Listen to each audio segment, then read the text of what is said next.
Good morning. Ayan, excuse naman po sa messy working table ko, no?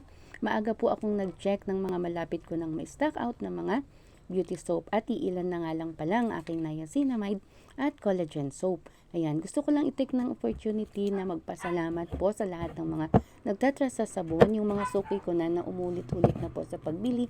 Sobrang thank you po sa inyo. Ayan, share ko lang po yung minsan may nagsabi sa akin, lahat na lang sinubukan mo. Bigla akong napaha.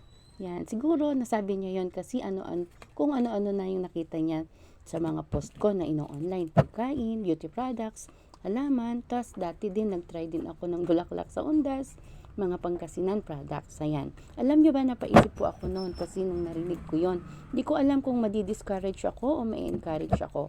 Pero naisip ko kung madi-discourage ako at masisira ang loob ko, wala namang mangyayari. Ako ang talo kasi wala akong mapapala. Pero kung iti-take ko yon as encouragement o challenge, may mas mapapala ako. Tandaan, sa bawat failure, hindi ka ganap na talo doon kasi nag-gain ka ng experience at aral na pwede mong i-apply sa susunod mong pagbabaka sakali. Remember, no? Lagi tandaan, always choose nice words. Hindi mo alam kung gaano kalaking impact sa taong pinagsasabihan mo yung mga salitang binimitawan mo. Yun lamang for today. Have a nice day.